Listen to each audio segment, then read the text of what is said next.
The death of the first Caliph. In the last episode, we talked about how Damascus finally came under the Muslims' control. But unfortunately, the Caliph Abu Bakr radhiyallahu could not hear that good and amazing victory. Around 2 years after Prophet Muhammad ﷺ's death, Caliph Abu Bakr radhiyallahu got really sick. Then on August of 634 of the 13th Hijri, he saw that there was no hope and he was going to pass away soon. During his final hours, he told all of his closest advisors such as Abdurrahman, Uthman, Talha, Umar, and Ali, peace be upon them all, to choose someone to be their next leader. Umar radhiyallahu didn't want to be involved in that decision making, so he left that room. All the other advisors were thinking really hard to pick their next caliph, but they could not decide. So they all told Caliph Abu Bakr radhiyallahu to choose someone, and then they would give their honest opinion about that person. Caliph Abu Bakr radhiyallahu then asked them what they thought about Umar radhiyallahu.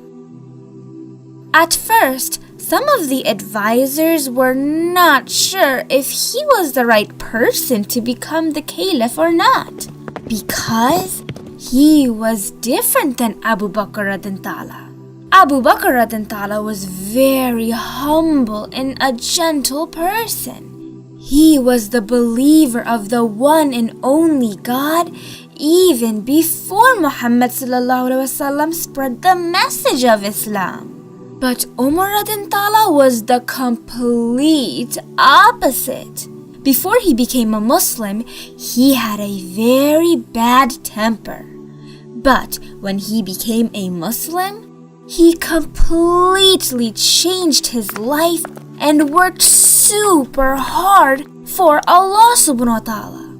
Then Ali radhiyallahu spoke up and strongly supported Umar radhiyallahu. He said that Umar radhiyallahu was a very religious person. He was one of the best people among them, and he would be the best person to lead the Muslim Ummah. Hearing that, everybody realized that Umar radhiyallahu had some very strong talents to become the next caliph of Islam. Then Abu Bakr radhiyallahu came outside and gave his very last speech as a caliph to his people. When the people realized that Abu Bakr radhiyallahu time was ending, their eyes were filled with tears. Abu Bakr radhiyallahu told them that he and his closest advisors thought that Umar radhiyallahu would be the best person to be their next caliph.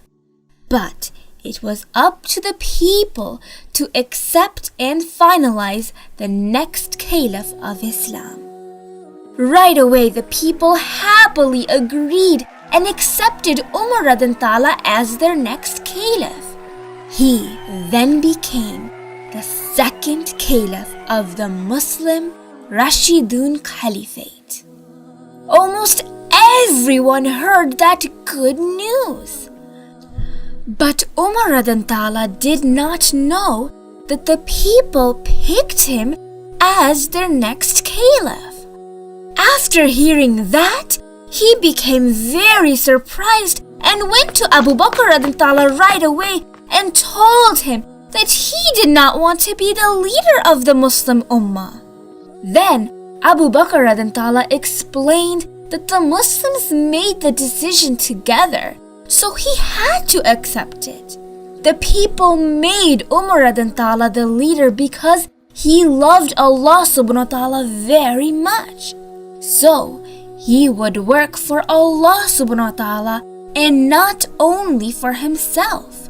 Hearing that, Umar radhiyallahu anhu finally understood and accepted his duty to be the next Caliph of Islam.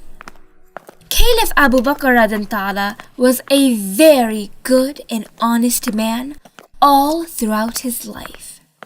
Before Islam came, each Quraysh tribe had a specific job to protect Makkah. Abu Bakr radhiyallahu anhu's family was very weak and poor, so they could not do their job properly. But Abu Bakr radhiyallahu anhu believed in Allah subhanahu wa ta'ala from his childhood. From a young age, he showed kindness and helped others. His people loved him. Abu Bakr radhiyallahu anhu was known as As-Siddiq because he never told a lie. He was very honest and truthful. The people trusted him when doing business. So, by working very hard at his young age, he became very rich and powerful as he got older. But he didn't use his money to show off to others. He used to live in a very simple way and wear simple clothes. He used his money to help the poor, the needy, and stood up for what was right. Even after he became Caliph, or the king of the Muslim Ummah, he lived in a very simple life. Most of the time, new people from faraway places couldn't even tell that he was the Caliph. Even before he died, he told his daughter Aisha radhiyallahu anha to give away all of his assets and money to the needy people.